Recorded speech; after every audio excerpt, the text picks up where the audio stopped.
terkait ayat yang mulia ini, Asy-Syaikh Abdurrahman Al-Ajlan rahimahullah ta'ala menjelaskan bahwasanya orang-orang ahlu kitab mendatangi Nabi Shallallahu Alaihi Wasallam, kemudian mereka meminta permintaan yang mengada-ada. Wahai Muhammad, kalau engkau ingin kami beriman kepadamu, kalau engkau ingin kami membenarkanmu, maka naiklah engkau ke langit dan kami ingin melihatnya. Bawalah sebuah kitab dari langit yang telah tertulis. Tapi kalau kamu nggak bisa, maka kami tidak beriman. Tapi kalau kamu bisa, maka kami beriman. Demikian kira-kira permintaan orang-orang ahlu kitab kepada Nabi Muhammad Sallallahu Alaihi Wasallam.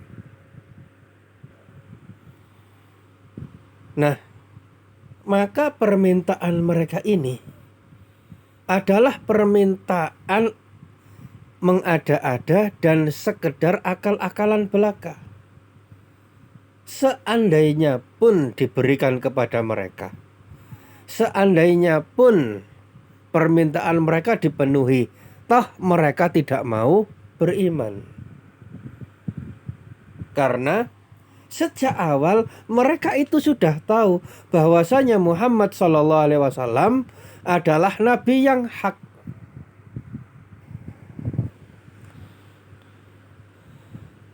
Maka permintaan mereka ini bukan untuk mencari kebenaran, tetapi sekedar dijadikan alasan, sekedar akal-akalan dari mereka, karena sebenarnya mereka sudah tahu bahwasanya Muhammad Sallallahu Alaihi Wasallam adalah Nabi yang hak. Disebutkan dalam surat Al-Baqarah ayat 146.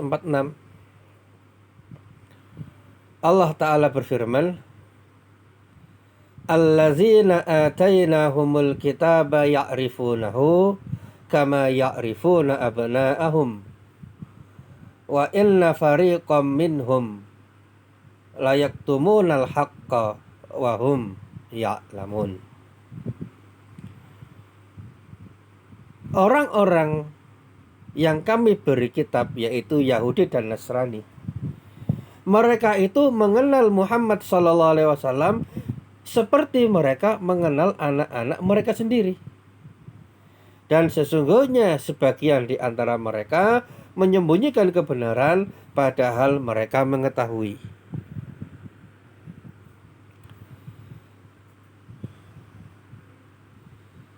Jadi sebenarnya orang-orang ahlu kitab, mereka itu telah mengenal Muhammad Sallallahu Alaihi Wasallam bahkan sebelum Nabi Muhammad itu diutus.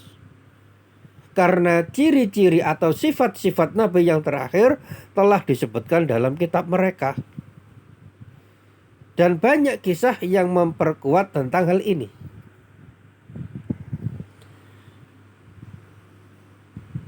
Misalkan dijelaskan dalam Sirah Nabawi, ketika Nabi Muhammad SAW masih kecil, dibawa oleh pamannya yaitu Abu Thalib untuk niaga ke negeri Syam. Maka ternyata ketemu dengan seorang pendeta Buhairah. Maka pendeta ini mengenal ini adalah calon Nabi, dan Buhairah menyarankan pada Abu Thalib untuk kembali. Khawatir nanti kalau ketemu orang-orang ahlu kitab, maka anak ini akan dibunuh. Kembali saja daripada nanti ketahuan oleh orang-orang ahlu kitab bahwa Nabi yang terakhir bukan dari Bani Israel, tapi dari kalangan orang-orang Arab.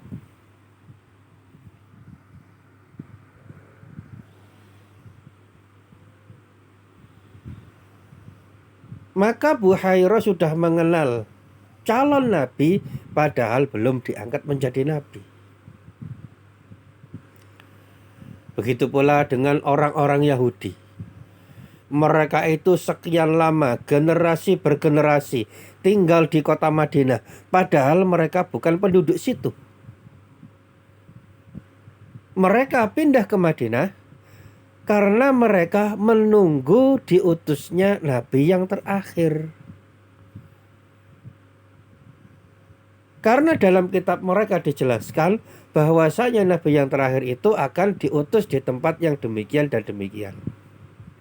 Jadi mereka itu sudah tahu akan kebenaran Muhammad SAW karena sifat-sifat Nabi yang terakhir telah dijelaskan dalam kitab-kitab mereka.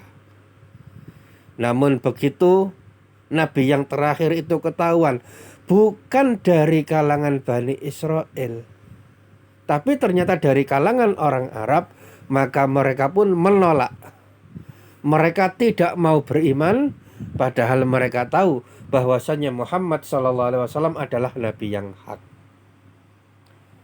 Oleh karena itu, permintaan ahlu kitab tadi itu hanyalah sekedar mengada-ada saja, hanyalah sekedar akal-akalan saja.